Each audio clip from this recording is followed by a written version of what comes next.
Hi guys. Okay, here we are, part 2 of Greece. I'm really excited to finish up this lecture series. It's just really, really important to have this kind of awareness that where you can really drill down and critique or unpack any of the gods and goddesses to see where they came from and how they've changed. And it's follow the animals, follow the symbols, follow their story. Their story changes. There's a reason why their stories change. Okay, I'm going to share the screen and we're going to go from there. Okay, I know you're probably thinking, "Oh my goodness, Carol, are you really going to do this lion thing again? You've been like stuffing it down our throats since the Paleolithic." Uh-huh. There's a reason for that, right? Maybe there's a connected odds. Maybe we all have this ability to conjure something deep down in our psyches about anything you see in nature in the heavens. We have that relationship with something that goes back that far.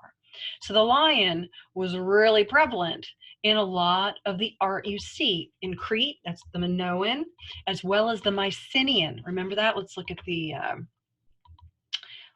again. So in the Minoan, which was this time period, in the Mycenaean, which is the area here, but it came into power at that time, right? Okay, going back to this idea of this is in the mainland Greece, and you see the flanking lions. Does that sound familiar? Right? The flanking lions. Where have we talked about that before? And what would have been on top of this little column here? Well, this is found in Crete. I think it's just sort of a reproduction of an ancient plaque of the goddess on the mountaintop.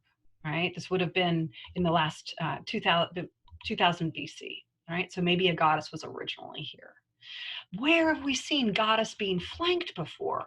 Boy, again, ad nauseum, right? It's like this lion thing, but the flanking, we keep seeing it. We see it in all these places. This was Kettle Hayak, which was the mainland, modern day Turkey, right? And it was in the center of a settlement of tens of thousands of people that lived together peacefully. And she was in the center of the shrine, center of their temples. This shows a picture of Inanna Ishtar with her foot on the lion. This is a goddess here. I'm not going to tell you who it is. A really early rendition of her. I'm going to talk about her in a minute. This is Cybele, who becomes very, very popular in Roman times. And then here's a goddess here with just the lion on her lap. Different ways of utilizing whatever the message of the lion and aligning it with the sacred feminine. Could we even venture to guess that the Virgin Mary, too, the artist who created this sculpture, would have known, consciously or unconsciously, that he was creating these flanking lions around the Madonna?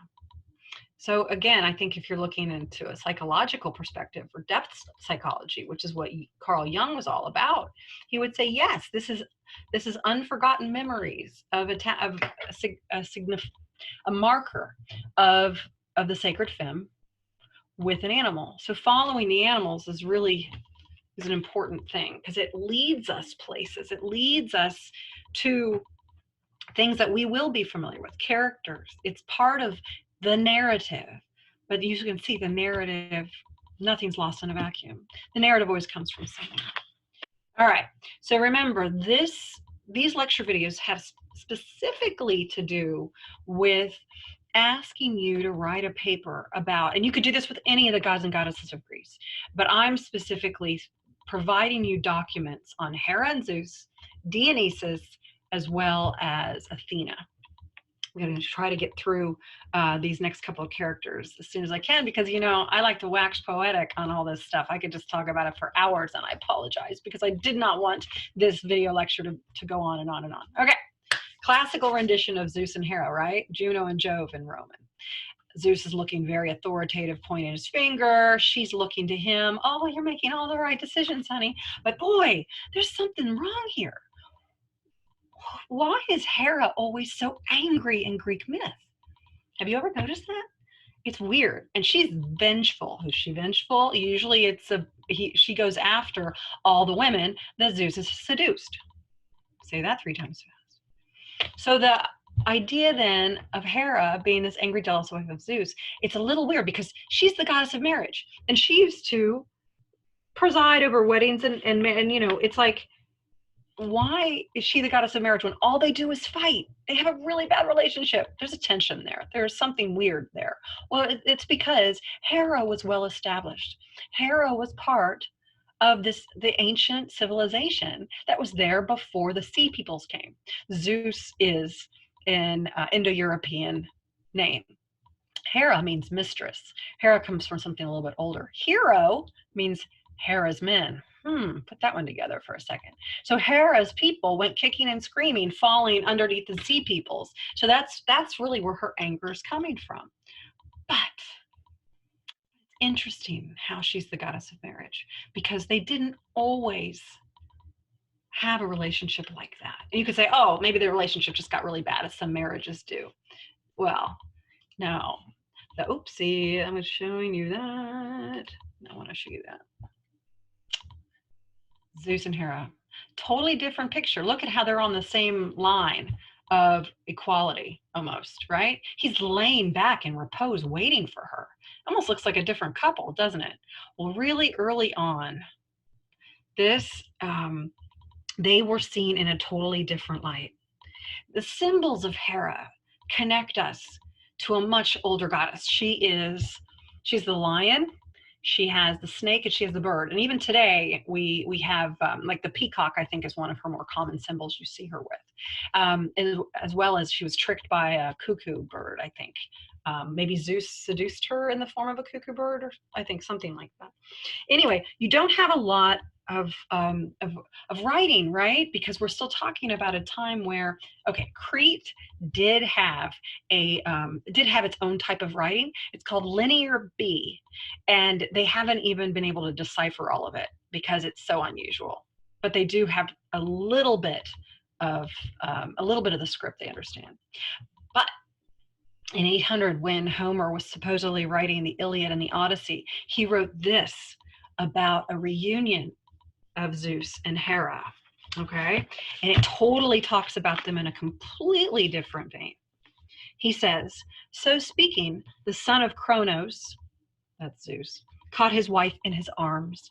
There underneath them, the divine earth broke into young, fresh grass, and into dewy clover, crocus, and hyacinth. So thick and soft it held the hard ground deep away from them. There they lay together and drew about them a golden cloud, from it a glimmering dew descending. What? This is so different, right?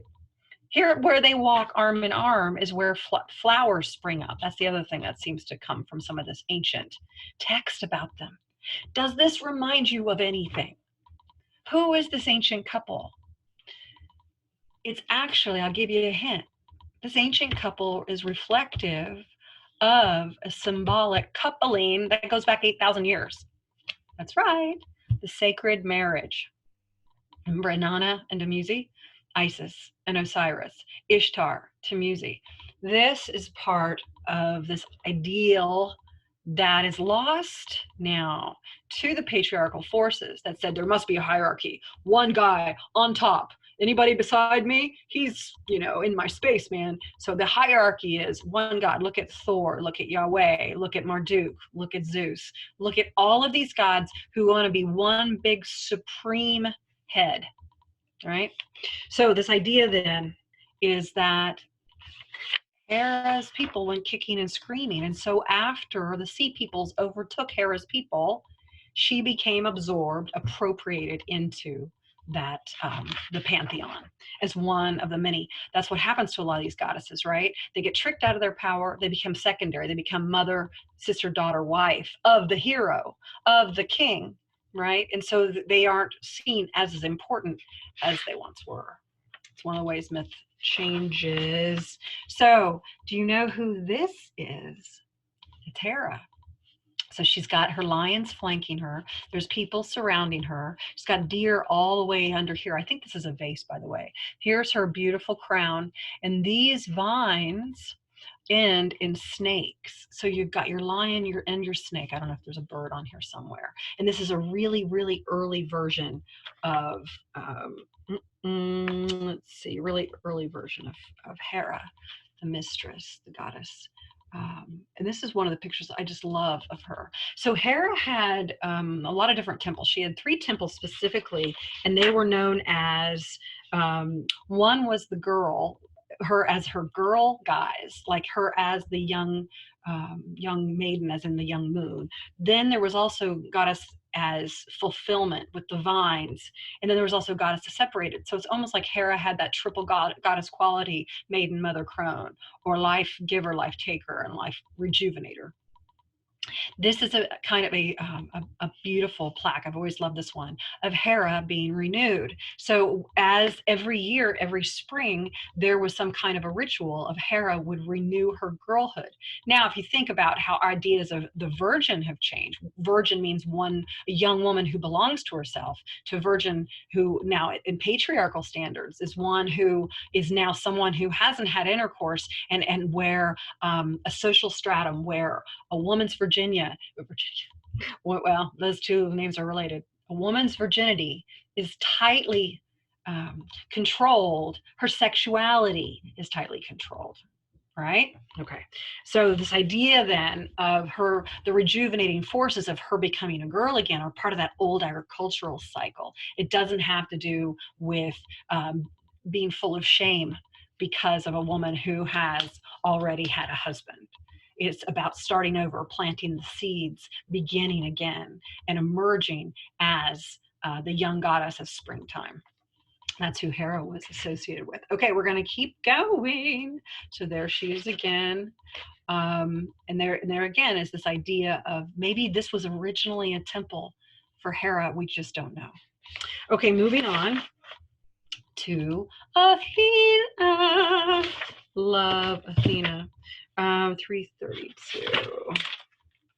So, in classical Greece, there are these 2 major different versions of Athena, and they're quite different images. Here's an older figure of Athena with a crown of snakes. She's holding a snake. She's got all this snake imagery on, and she is represented in a much more softer light. She's not seen with this helmet that we know Athena to be. Heck, according to, I think it's Hesiod and Theogony, the idea of, he tells of once upon a time, this goddess named Medusa was pregnant with Athena, but Zeus had heard this really scary rumor that whoever one of his children was going to take over and overthrow him as the king of the gods. Well, Zeus has already done this to his dad, Kronos, so he was super paranoid. So what does he do? He swallows up Medusa, and Medusa then, well, she's gone. He swallows her up, but then he gives birth to the baby that Medusa was pregnant with, Athena, fully formed in full battle gear. It's kind of interesting, right? We're gonna go back. So you've got this image of Athena versus this image of Athena, right? So it's basically, Athena is a really interesting character, because what happens is Athena was seen in the early days of goddess culture as, of course, as a protector of the king, right? Kind of like Inanna was, right? She's the one who made sure that the king was blessed, right? That's what that's what those sacred rituals had to do with. So Athena was a counselor, right? Wisdom giver and protector of kings. Well, then what if you've got a whole society or culture that comes in and they're all about war? Well, they really dug what Athena was all about. So they absorbed her into their ideology. So she becomes a goddess of war and wisdom, which is kind of interesting, right? So Athena was a Minoan goddess, and she was brought into the ideals of the patriarchal Dorians. Metis, who's her mom, means forethought. You got to remember that. So Metis means forethought. So then Athena becomes this goddess of wisdom. right? She becomes this goddess of wisdom. I'm going to read from this book now. So, in one of the functions, the myth describes a shift from the feminine notion of divinity to patriarchal concerns. Let's see. So all of a sudden, you've got this whole mythologizing of a patriarchy, right? Suddenly, instead of women giving birth, now you've only got a lot of goddesses giving birth to monsters, by the way. Hera gives birth to plenty of monsters. One of them Apollo has to slay. So Zeus then is now showing how much power he has because he can give birth to something. He does this with other gods too, with other progeny. But in terms of, oh, my Hume 256 class is going to love this. In terms of Jungian psychology, Athena's birth from a male represents the archetypal union of animus anima. Let's see. But it really has to do also with this belief system that the human thought takes place in the brain. The assertion that God produces Athena from his own being represents a powerful statement about the value of wisdom and its relationship to divinity, right? Funny, we're so in our heads. We think our soul is in our brain. Do you think the Greeks did that? Because there's some other cultures that think the soul lies in the liver, or we've heard about heart center and spirit and all this kind of stuff. But a lot of us feel like we really live in here, like that's where the soul comes from. Anyway. A lot of other cultures believe that too. Okay, so I'm going to stop with that. But what happened if, look at this, you've still got a little bit of this image. You've got a person with a face with a snake on there as part of her breastplate. That also shows up here. There's a figure that shows up on Athena's breastplate. Why? She's got snakes and a shield, and she's got this person called the Medusa. Why does she inherit the Medusa? Why does that show up on her shield or on her garment? Something about the snakes, the connection with the snakes. This is where a really interesting pattern happens. Medusa, at one point, was simply this, she was considered a granddaughter of Gaia. She was considered a beautiful priestess, but also she was this protector, kind of like gargoyles are today, of protecting shrines, protecting the entrance of shrines. I'm going to show you one more picture. Corfu is an island in Greece, and this is also Medusa guarded one of the sides of these temples on the island of Corfu. She guarded Demeter's temples. She guarded Artemis's temples. So she's been associated with guardianship, protection for a long time. Oh, look, there's flanking lions going on. So Medusa then was considered something. Oh, and look at this symbol right here. Should we go back? Look at this symbol. What is this symbol? Do you remember? The caduceus. So even though she had images of snakes nearby, she wasn't quite snake-haired yet, but she was definitely associated with the snake. And so, let's see. It's possible that her name means queen. I said that. She might have only just been this masthead attached to entrance at different shrines. But why? Why does Athena, why does she inherit this Medusa imagery? Okay, well, Medusa, evidently, she's got a major, major past. She's been turned into a monster, hasn't she? You know the story of her being turned into right,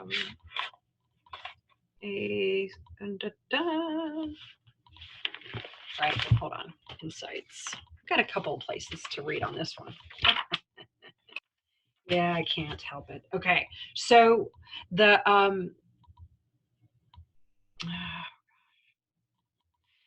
as long as death is perceived as part of the ongoing cycle of life, death, and rebirth, the great goddess serpent is portrayed as a beneficial creature.